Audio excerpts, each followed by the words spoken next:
Famous થયું. વિદ્યારૂપે વિશાલાક્ષી વિદ્યાં દેહિ નમોસ્તુતે.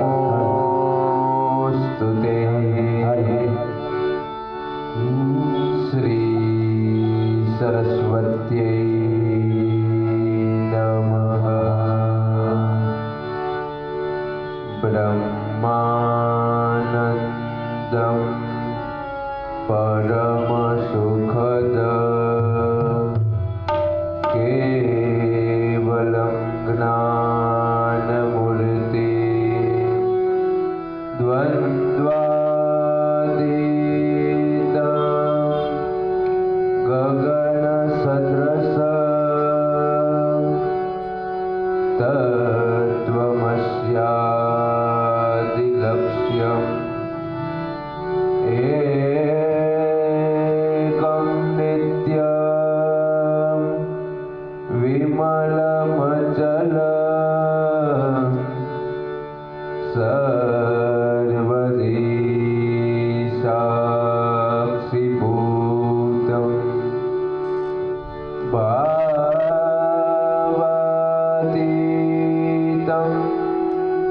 ત્રિગુણરહિતં સદ્ગુરું तं નમામિ. યોऽन्तઃ પ્રવિશ્ય મમ વાચમિમાં પ્રસુપ્તાં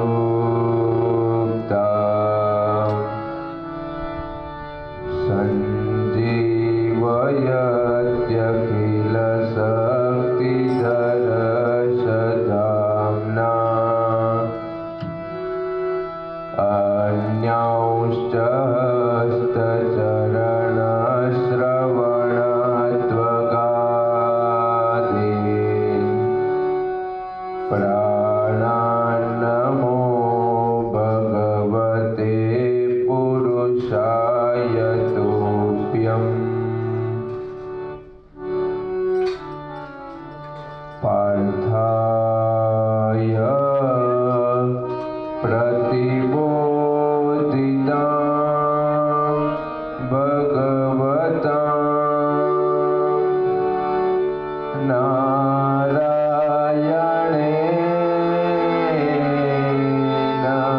સ્વયં વ્યાસેન ગ્રથિતાં પુરાણમુનિના મધ્યે મહાભારતં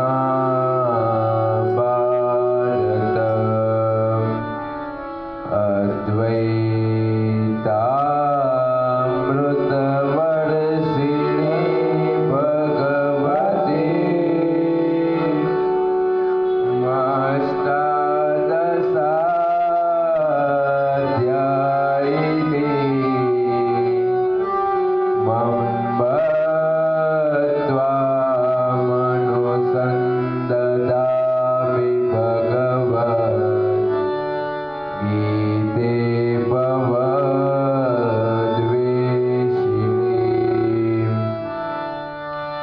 નમોસ્તુતે વ્યાસવિશાલબુદ્ધે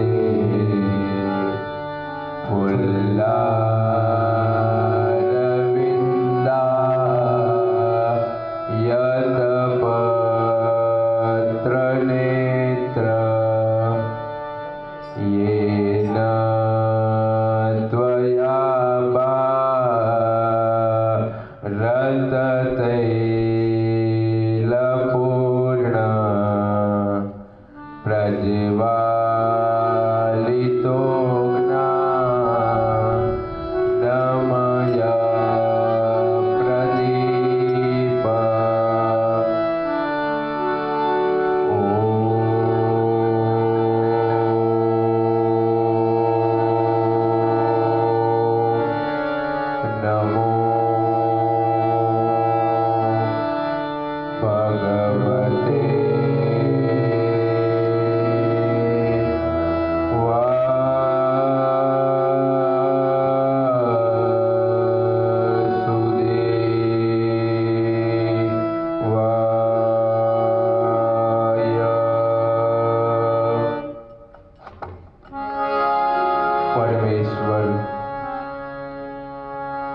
जगदीश्वर दया निदान कृपा निदान करुणाकार प्रेमावतार परमावतार सच्चिदानंद यशोदानंदन नंदनंदन देवकी नंदन यदुनंदन आनंद कंद मुकुंद अनंत कोटि ब्रह्मांड नायक एवा आ क्षेत्रना अधिपति भगवान श्री द्वारिकाधीशना चरणों वंदन। आ महान ग्रंथना रचयिता श्री व्यासदेव ने वंदन। आप सर्व श्रोताजनना हृदय में आत्मा स्वरूपे विराजेल परमात्मा ने वंदन। आ महान ग्रंथनो 18 अध्यायना पाठथी आराधन करी रहेला विप्रवृंद ने वंदन। आ महान ग्रंथना आ ज्ञान यज्ञ में संगीत द्वारा मां सरस्वती नी उपासना करी रहेला सारस्वतो ने वंदन। सौने जय श्री कृष्ण। जय श्री कृष्ण। मीठे रस से भरी रे राधा रानी लागे, राधा रानी लागे, मने कारो कारो यमुना जी नो पानी लागे। रस से भर्यो रे राधा रानी लागे, राधा रानी लागे, मन खारो खारो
પ્રથમ દિવસે આપણે સૌએ ભગવદ્ ગીતાનું મહાત્મ્ય જાણ્યું. બીજા દિવસે પ્રથમ અધ્યાય અને દ્વિતીય અધ્યાય જોયો. ત્રીજા દિવસે તૃતીય અધ્યાય અને ચતુર્થ અધ્યાય જાણ્યો. ચોથા દિવસે પાંચમો અધ્યાય અને છઠ્ઠો અધ્યાય જોયો. પાંચમા દિવસે સાતમો અધ્યાય અને આઠમો અધ્યાય જોયો. છઠ્ઠા દિવસે એટલે કે કાલે નવમો અધ્યાય રાજગુહ્ય રાજવિદ્યા યોગ જોયો. 10મો અધ્યાય વિભૂતિ યોગ જોયો અને 11મા અધ્યાયના ભગવાન વિશ્વરૂપ વિરાટ રૂપનું કાલે આપણે દર્શન કર્યું. રાજવિદ્યા આપી અર્જુનને ભગવાને. રાજવિદ્યા રાજગુહ્ય યોગ, વિદ્યાઓમાં શ્રેષ્ઠ વિદ્યાઓનો રાજા એટલે કે રાજવિદ્યા અને રાજગુહ્ય એટલે ભગવાન કહે છે આ જેને તેને ન દેવાય. આ વિષય ગુપ્ત રાખવા યોગ્ય વિષય છે. એ ગુપ્ત વિષયોનો પણ રાજા છે, ગુપ્ત બાબતોનો પણ. આ એવી વિદ્યા છે. કારણ કે જેમ મેં પહેલા કીધું કે આ તો તત્વજ્ઞાન છે, આધ્યાત્મિક વિદ્યા છે. આ જેને પચે એને જ પચે, જેને તેને ન પચે. ખાલી ભગવદ્ ગીતાના જે કોઈ પણ જેનો અધિકાર નથી ભગવદ્ ગીતા જાણવાનો, એ અધિકાર વગરનો પુરુષ ભગવદ્ ગીતાના ખાલી 2 શ્લોક જાણી જાય ને, યદા યદા હિ ધર્મસ્ય પરિત્રાણાય સાધુનામ, આ 2 શ્લોક જાણી જાય એટલે એને તો એમ થાય મનમાં કે મેં આખી ભગવદ્ ગીતા જાણી લીધી. અને જ્યાં ત્યાં બોલતો જ હોય કાયમ, મને ભગવદ્ ગીતા આવડે, બોલતો હોય 2 શ્લોક. એટલે આને કહેવાય જ્ઞાન નથી પહોંચ્યું. એ પચાવી ન શકે. જ્યાં ત્યાં જેને તેને વારંવાર એકને એક શ્લોક ને એકને એક ઉપદેશ દીધે જ રાખે. જરાક કંઈક જાણી જાય તો અપચો થઈ જાય, અજીર્ણ થઈ જાય. આ એવું જ્ઞાન છે ભગવદ્ ગીતા. ગુપ્તમાં ગુપ્ત વિષય છે, ગૂઢમાં ગૂઢ જ્ઞાન આમાં ભરેલું છે, રહસ્યોથી ભરેલી છે ભગવદ્ ગીતા. એવો રાજવિદ્યા રાજગુહ્ય યોગ અર્જુનને આપ્યો.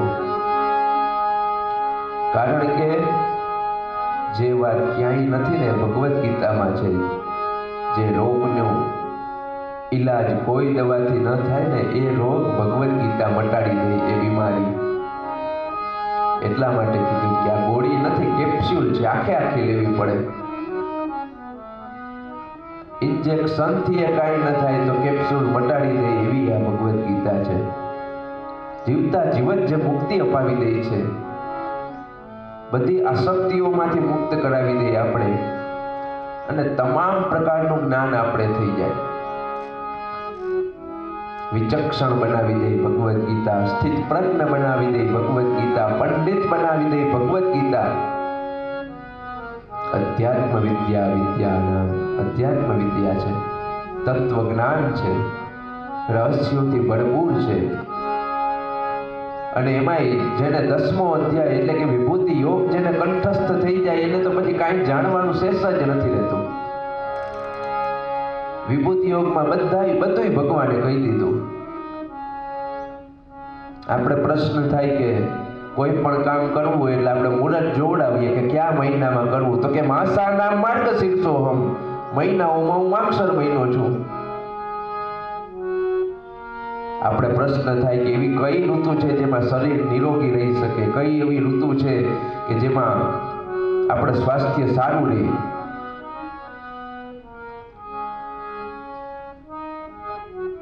તો એનું ભગવાન કહે છે કે ઋતુનામ કુસુમાકર. ભગવાન કહે છે કે હું ઋતુઓમાં વસંત ઋતુ છું, જેમાં સ્વાસ્થ્ય સારું રહે. પણ અમુક નિયમ છે, એ કાલે રહી ગયા સમયની અનુકૂળતાના હિસાબે, કે શું કરીએ તો કઈ ઋતુમાં શું કરીએ તો સ્વાસ્થ્ય સારું રહે. તો એના માટે કીધું છે કે વસંત ઋતુમાં ભ્રમણ કરવું જોઈએ, ફરવાનું વસંત ઋતુમાં કીધું છે. ગ્રીષ્મ ઋતુમાં કુવાના જળથી સ્નાન કરવાનું, તાવ ના આવે જે કુવાના જળથી સ્નાન કરે ગ્રીષ્મ ઋતુમાં. વર્ષા ઋતુમાં ગરમ પાણીથી નાહવાનું, સ્વસ્થ રહેવા માટે, નિરોગી રહેવા માટે. શરદ ઋતુમાં નૃત્ય કરવાનું એટલે જ ગરબા હોય. એ નવરાત્રિ હોય આસો મહિનાની, એને શારદીય નવરાત્રિ કહેવાય. નૃત્ય કરવાનું. અને શરદ ઋતુ જ ખતરનાક ઋતુ છે, ભયંકર ઋતુ છે. એટલા માટે શાસ્ત્રમાં કહે, અમે સંધ્યા કરીએ ત્યારે બોલીએ સતમ જીવેમ શરદઃ પશ્યેમ શરદઃ સતકુશ્રેણુયામ શરદઃ સતમ પ્રબ્રવામ શરદઃ સતમ દીનાઃ શ્યામ શરદઃ સતમ ભૂયશ્ચ શરદઃ સતાત. જન્મ દિવસના દિવસે કોક આપણે વધામણી આપે, અભિનંદન કહે તો એમ જ કે સતમ જીવેમ શરદ, એટલે 100 શરદ ઋતુ સુધી તું જીવતો રહે. અને એવું કહેવાય કે જે શરદ ઋતુમાં જેને કાંઈ ન થાય ને એને આખા વર્ષમાં કાંઈ ન થાય. શરદ ઋતુમાં જે બીમાર પડે એ પછી નવું વર્ષ જ ન જોવે, એ દિવાળી જ ન જોઈ શકે. રોગની બીમારીની ઋતુ છે શરદ ઋતુમાં, એકદમ સાચવવાનું. એટલા માટે કીધું છે કે શરદ ઋતુમાં નૃત્ય કરવાનું. મેં જેમ કીધું કે જરા આવે, વૃદ્ધાવસ્થા આવે એ પેલા પગ પકડે એટલે નૃત્ય કરવાનું કીધું. કે નૃત્ય કરો એનાથી પગના સાંધા સારા રહે, ગોઠણનો દુખાવો ના આવે. જે નાચે ને ગરબા રમે એ, ડિસ્કો કરે એ નહીં. માતાજીનું મનમાં સ્મરણ કરતા કરતા માતાજીના ગરબે રમવાનું. હેમંત ઋતુમાં તાપણું કરવાનું, એટલે અત્યારનો આ જે સમય છે શિયાળો. શિશિર ઋતુમાં ગરમ ભોજન કરવાનું, ખાવાનું. ટાઢું ઠરેલું નહીં ખાવાનું, ઠંડુ ભોજન નહીં કરવાનું. આ આપણે શરીરને નિરોગી રાખવાના ઉપાય કીધા છે શાસ્ત્રમાં. અને આખા ગામને નિરોગી રાખવું હોય તો એના પણ ઉપાય કીધા છે. આખા ગામને જો નિરોગી રાખવું હોય તો પૂર્વ દિશામાં પીપળો વાવવો જોઈએ, પશ્ચિમ દિશામાં વડલો હોવો જોઈએ, ઉત્તર દિશામાં બીલીપત્ર વાવવું જોઈએ અને દક્ષિણમાં આસોપાલવ હોવા જોઈએ.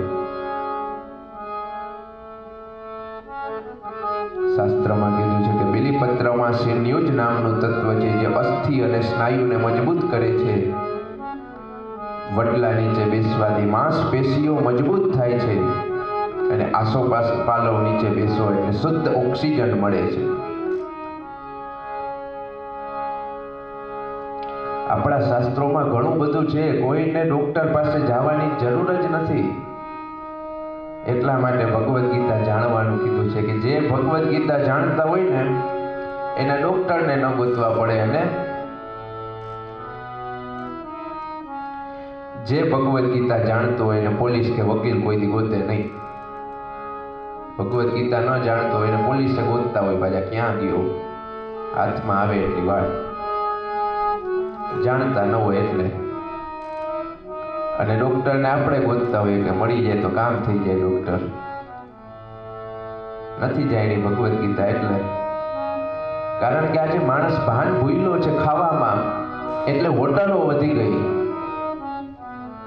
સંપ વયો ગયો કુટુંબ પરિવારમાં, એટલે બિલ્ડરો પૈસા કમાવા માંડ્યા છે.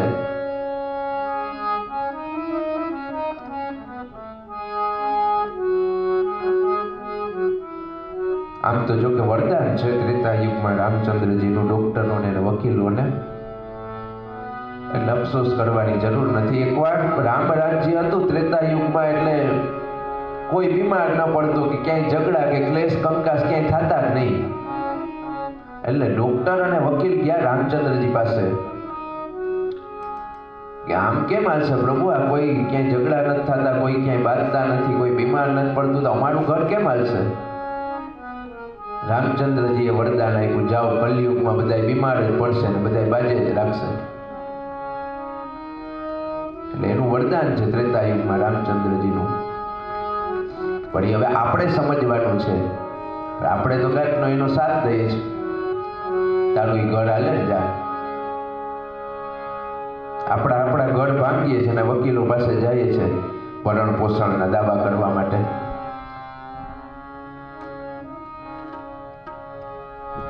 બહુ સમય ખરાબ આવ્યો છે, પણ એ સમયનો આપણા ઉપર અસર ન થાય એટલા માટે ભગવદ્ ગીતા જાણવી જોઈએ.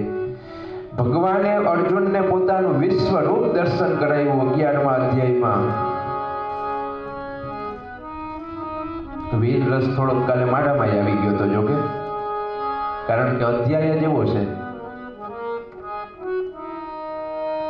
મારે શાંતિથી બોલવું હોય પણ આ બોલી જ ન શકવા. આમાં શ્લોકને અર્થ પાછો હું જાણતો હોઉં ને એ એક તકલીફ. બહુ જણાય નહીં જાજુ, જાણે એને તાણે.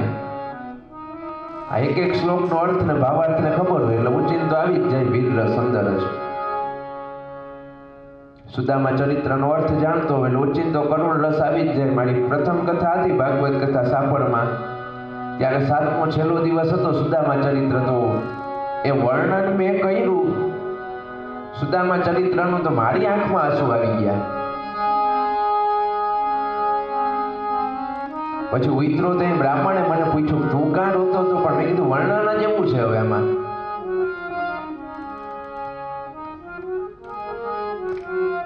આ એક પ્રભાવ વ્યાસપીઠનો.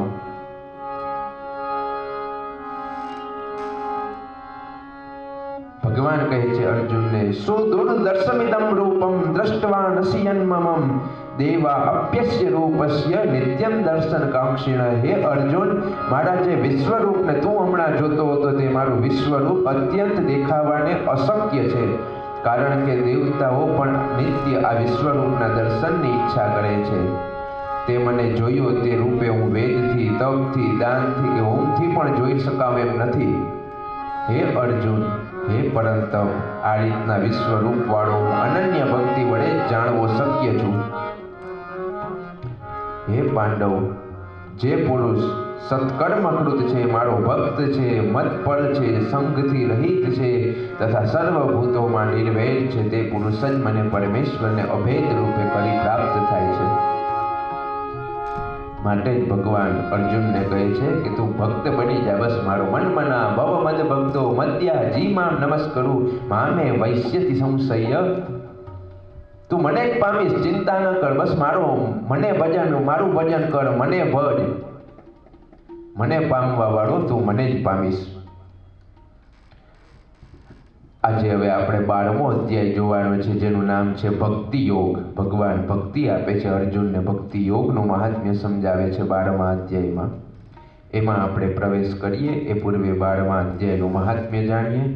ભગવાન શંકર પાર્વતીજીને, ભગવાન વિષ્ણુ લક્ષ્મીજીને કહે છે કે હવે તમે ગીતાજીના 12મા અધ્યાયના મહાત્મ્ય વિશે સાંભળો. કોલ્હાપુર નગરમાં બૃહદ્રથ નામે એક રાજા રાજ્ય કરતો હતો. તે ઘણો શક્તિશાળી હતો. તેણે અનેક અશ્વમેઘ યજ્ઞ કર્યા અને યજ્ઞનો ઘોડો છોડ્યો. બન્યું એવું કે યજ્ઞનો ઘોડો પાછો આવે તે પહેલા રાજાનું મૃત્યુ થયું. બ્રાહ્મણોની સૂચનાથી રાજાના શરીરને તેલમાં નવડાવ્યું અને કહ્યું કે ઘોડો પાછો આવશે ત્યારે તેમના પુત્ર પાસે યજ્ઞ કરાવવામાં આવશે. અશ્વમેઘ યજ્ઞનો ઘોડો બધે વિજય હાંસલ કરી પાછો ફર્યો, પણ કર્મ સંજોગે આ ઘોડો કોઈ ચોરી ગયું. આથી રાજ્યમાં હાહાકાર થઈ ગયો. આ રાજાના પુત્રે પોતાની કુળદેવીના મંદિરે જઈ પ્રાર્થના કરી કે હે માતા, મારો અને મારા પિતાનો આ ધર્મ સંકટમાંથી ઉદ્ધાર કરો. માતાજીએ જણાવ્યું કે મારા મંદિરની દ્વાર પાસે જે બ્રાહ્મણ બેઠો છે તે તપસ્વી છે, તે તમારો ઘોડો લાવી આપશે અને તમારું કામ પૂર્ણ કરશે. રાજાના પુત્રે દ્વાર પર જઈ તપસ્વી બ્રાહ્મણને આ બાબત જણાવી. આથી બ્રાહ્મણે ઇન્દ્રાદિ દેવોને પ્રાર્થના કરી આ ઘોડો મેળવી આપો. દેવોએ આ ઘોડાને શોધીને તેમને સુપરત કર્યો. પછી રાજકુમારે બ્રાહ્મણને પોતાના પિતાની વાત કરી અને સજીવન કરવા વિનંતી કરી. બ્રાહ્મણને દયા આવી અને તેમણે મંત્રેલું જળ રાજાના શબ પર છાંટ્યું, જેથી તે જીવિત થયા. રાજા સજીવન થતા તેણે તુરંત જ બ્રાહ્મણને હાથ જોડી અને પ્રણામ કર્યા અને તેમની અદ્ભુત શક્તિ માટે ગુણગાન ગાવા લાગ્યા. આથી બ્રાહ્મણે કહ્યું કે અદ્ભુત શક્તિનું કારણ છે ભગવદ્ ગીતાના 12મા અધ્યાયનો પ્રતાપ. હું દરરોજ તેનો પાઠ કરું છું, જેથી મને આ શક્તિ પ્રાપ્ત થઈ છે. પછીથી રાજા બૃહદ્રથે યજ્ઞનું કાર્ય પૂર્ણ કર્યું અને જ્યાં સુધી જીવતો રહ્યો ત્યાં સુધી તે દરરોજ ભગવદ્ ગીતાના 12મા અધ્યાયનો પાઠ કરવા લાગ્યો. આ પુણ્ય બળે તે વૈકુંઠ લોકને પામ્યો. આવો છે શ્રીમદ ભગવદ્ ગીતાનો 12મો અધ્યાય અને આવી છે શ્રીમદ ભગવદ્ ગીતા. ભગવાન કહે છે 12મા અધ્યાયમાં અર્જુનને કે હે અર્જુન, અર્જુન કહે છે ભગવાનને, હે પ્રભુ, આ રીતે નિરંતર યુક્ત થયેલો તથા એક સાકાર વસ્તુને શરણે ગયેલો જે અધિકારી પુરુષ સાકાર પરમેશ્વરનું નિરંતર ચિંતન કરે છે તથા જે વિરક્ત પુરુષ અક્ષર તથા અવ્યક્ત રૂપ નિર્ગુણ બ્રહ્મનું જ ચિંતન કરે છે, તે બેઉના મધ્યમાં કોણ પુરુષ અતિશય યોગને જાણવા વાળો છે? ત્યારે ભગવાન કહે છે, હે અર્જુન, જે અધિકારી પુરુષ પોતાના મનથી પરમ શ્રદ્ધા સહિત મારું સાકાર બ્રહ્મનું ચિંતન કરે છે, તેઓ મારા મતે ઉત્તમ યોગી છે. હે અર્જુન, અનિર્દેશ્ય, અવ્યક્ત, સર્વવ્યાપક, અચિંત્ય, કુટસ્થલ, અચલ તથા ધ્રુવ એવા બ્રહ્મરૂપ અક્ષરની જે ઉપાસના કરે છે, જે અધિકારી પુરુષ ઇન્દ્રિયોના સમૂહને નિયમમાં રાખી સર્વત્ર સંબુદ્ધિવાળો થઈ સર્વભૂતોના હિતમાં પ્રીતિવાળો થઈ નિરંતર ચિંતન કરે છે, તે પુરુષ પણ નિર્ગુણ બ્રહ્મને જ પ્રાપ્ત થાય છે. જેનું ચિત્ત નિર્ગુણ બ્રહ્મમાં આસક્ત હોય છે, તે પુરુષને અધિક ક્લેશ હોય છે, કારણ કે દેહાભિમાન પુરુષથી નિર્ગુણ બ્રહ્મ અત્યંત દુઃખે કરીને પ્રાપ્ત થાય છે. અભિમાન જ બધે નડે છે. ભગવાન કહે છે દેહાભિમાન બહુ નડે છે બધાને. આ નિર્ગુણ બ્રહ્મ પ્રાપ્ત થવો અઘરો છે દેહાભિમાનને હિસાબે. એ મનુષ્ય દેહાભિમાનમાં આસક્ત હોય છે, માટે બહુ કષ્ટ, બહુ ક્લેશ સહન કરીને, બહુ દુઃખ ભોગવીને પછી એને નિર્ગુણ બ્રહ્મની પ્રાપ્તિ થાય છે. માટે અભિમાન નહીં રાખવાનું, કારણ કે શાસ્ત્રમાં કહ્યું છે, જરા રૂપમ હરતિ ધૈર્યમાસા મૃત્યુ પ્રાણાન ધર્મચર્યા અસૂયા કામો લિયમ વૃત્તમનાર્ય સેવા ક્રોધ શ્રીયમ સર્વમેવાભિમાનઃ. જરાય રૂપમ હરતિ, જરા એટલે વૃદ્ધાવસ્થા, એ રૂપનું સૌંદર્યનો નાશ કરે છે. વૃદ્ધાવસ્થા આવે એટલે રૂપ ક્યાં વયું જાય, કરચલી કઈ પડવા માંડે શરીરમાં, કાંઈ કોઈને ખબર ન પડે. સૌંદર્યનો વિનાશ કરી નાખે વૃદ્ધાવસ્થા આવે એટલે. ભગવાન કહે છે એટલા માટે જ કે યુવાનીમાં જ ભજન કરવાનું. બધા એમ કે અત્યારે મોજ મજા કરી લઈએ, ભજન તો પછી કરવું જ છે આખી જિંદગી, પણ આખી જિંદગી નથી. 7 જ દિવસ છે. રવિવારથી ચાલુ કરો, રવિવાર બસ એ જ ગણી લ્યો. કયે કાળ આવીને ઊભો રહી જશે ખબર નથી પડતી કોઈને. આપણી પાસે તો છે નહીં ભવિષ્યવાણી કે જોઈ લઈએ આમાં કયે મારું મૃત્યુ થશે. દીર્ઘદ્રષ્ટા થઈ ગયા છે અત્યારે મનુષ્ય બધાય. લાંબુ વિચારે કે ભજન તો પછી કરવું જ છે. 100 વર્ષનું આયુષ્ય છે જ નહીં આ કળિયુગમાં. ભાગવત શાસ્ત્ર એમ કહે છે કે 20 વર્ષનું જ આયુષ્ય છે મનુષ્યનું સાચું.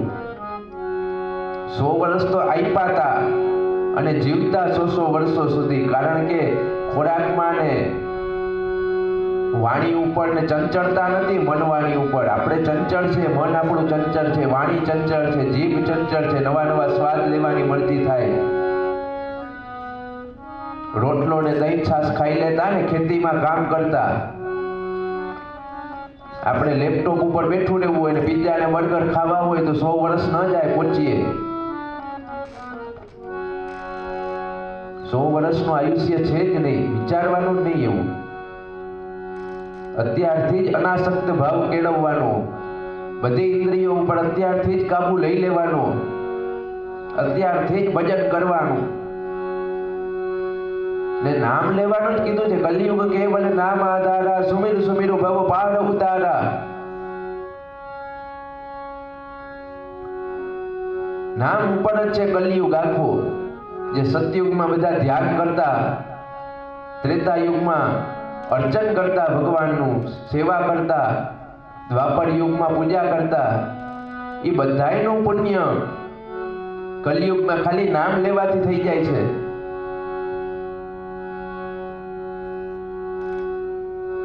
રામ નામ સતકોટિ અપારા સુમિર સુમિરુ ભવ ઉતરહિ પારા.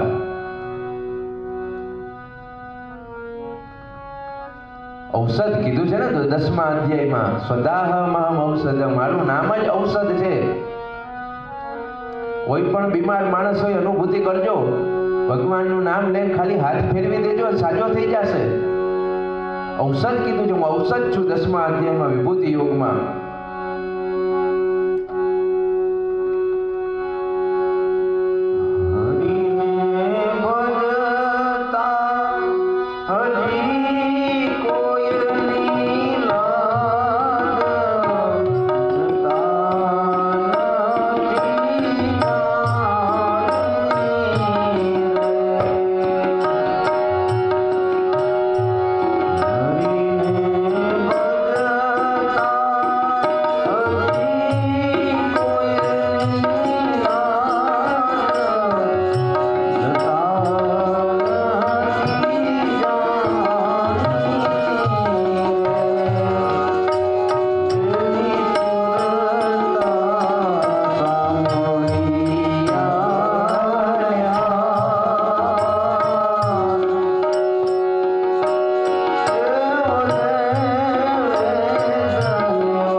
પણ અત્યારે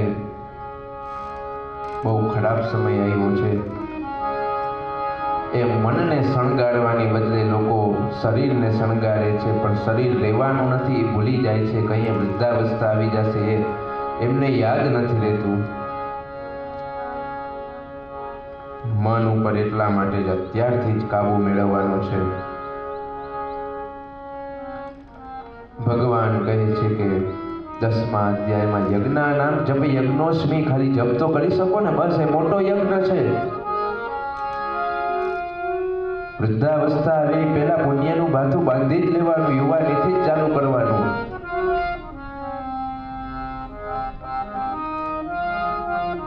અને સાથે એ પુણ્ય જ ભેગું આવશે, એ જ સાક્ષી પુરાવશે આપણી, બાકી કોઈ સાથે નહીં આવે.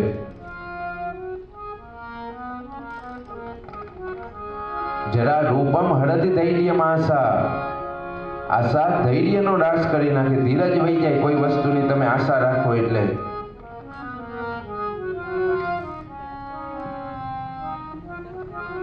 આશા જ નહીં રાખવાની, આશા રાખો એટલે ધીરજ ન રહે તમારામાં. ધીરજનો નાશ કરે આશા. મૃત્યુ પ્રાણાન, મૃત્યુ આવે એટલે શરીરને અડી લે, શરીરનો નાશ થઈ જાય, આત્મા વયો જાય શરીરમાંથી, ખબર ન પડે. ધર્મચર્યામ અસૂયા, અસૂયા એટલે ઈર્ષા. ઈર્ષા છે એ આપણી ધર્મ નિષ્ઠાનો નાશ કરી નાખે. કોઈની ઈર્ષા કરવાની જ નહીં. ભગવાનને હંમેશા કહેવાનું કે આ વ્યક્તિ મારાથી 100 ગણો આગળ વધવો જોઈએ, 10 ગણો આગળ વધવો જોઈએ. ક્યારેય નહીં વિચારવાનું કે હું જ આગળ વધું, બસ. ને થોડોક તો આમાં માતા પિતાનો પણ વાંક છે. માતા પિતા જ આજના સંતાનોને એવી શિક્ષા આપે છે, ટોપ ઉપર થવાનું, તારે હીરો થવાનું છે, 100% આવવા જોઈએ પરીક્ષામાં. પણ તમારી તો માર્કશીટ જોવો કોક દે, પોતે 7મામાં 7 વખત ફેલ થયા હોય અને છોકરાને કે 100% આવવા જોઈએ. 180 ની સ્પીડે છોકરાને દોડવાનું કે, પણ તમે તો એના ખંભા ઉપરથી ઉતરો.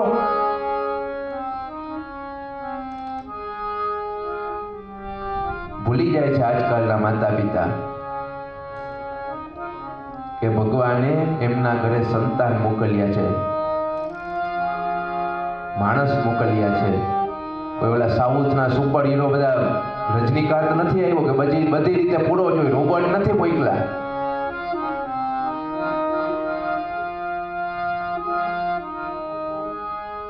ઈર્ષા અદેખાઈ ક્યારે પણ નહીં કરવાની. ધર્મનિષ્ઠા ભૂલી જાય, નાશ થઈ જાય ધર્મનિષ્ઠાનો. ઈર્ષા કરો એટલે કામો લિયમ, કામ વાસના લજ્જાનો નાશ કરે છે. વૃત્તમ નાર્ય સેવા,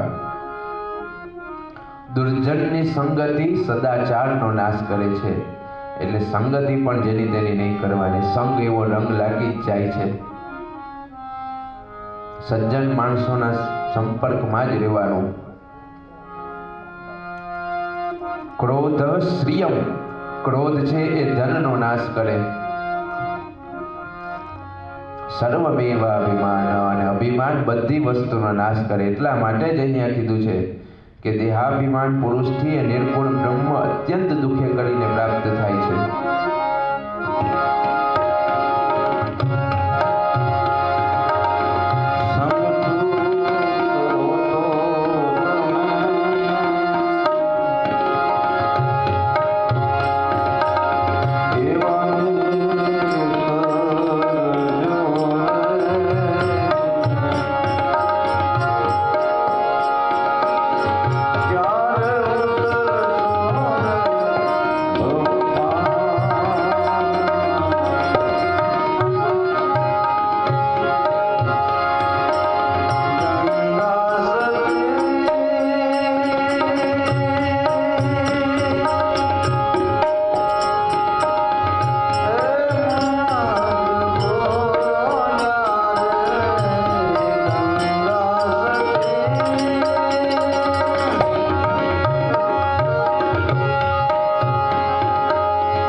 અભિમાન આવ્યું એ ખબર કેમ પડે? તો શાસ્ત્રમાં અભિમાનના 4 પ્રકાર બતાવ્યા છે. પહેલો પ્રકાર અભિમાનનો છે કે આડોળાય. તમે કહો એનું ઊંધું જ હાલ કરે વ્યક્તિ જેનામાં અભિમાન હોય, આડો જ હાલે ધરા, એટલે માનવાનું કે આનામાં અભિમાન આવી ગયું છે. બીજું છે દોડડાયાપણું. કાંઈ તમે એને પૂછો નહીં તો સામેથી તમને સલાહ દે, સમજી લેવાનું અભિમાન આવ્યું. પોતાની જ્ઞાન વિદ્યાનું એને અભિમાન આવી ગયું એટલે જરાડ કહી તમને સલાહ દઈ, આમ નહીં ને આમ કર. આપણે એને પૂછ્યું ન હોય તોય. બીજો છે અનાદર. તમે કાંઈક તમારી વાત રજૂ કરો એટલે તમારો અનાદર જ કરી દે, તમને ખબર ન પડે. આ ત્રીજો પ્રકાર અભિમાનનો છે અનાદર. અને ચોથો પ્રકાર છે હું ભણું. હું કરું એ જ સાચું, બાકી બધું ખોટું. હું કરું એ જ અજ્ઞાનતા, સકટનો ભાર જેમ શ્વાન તાણે. આ 4 પ્રકાર અભિમાનના કીધા છે. સમજી જવાનું કે અભિમાન આવ્યું ના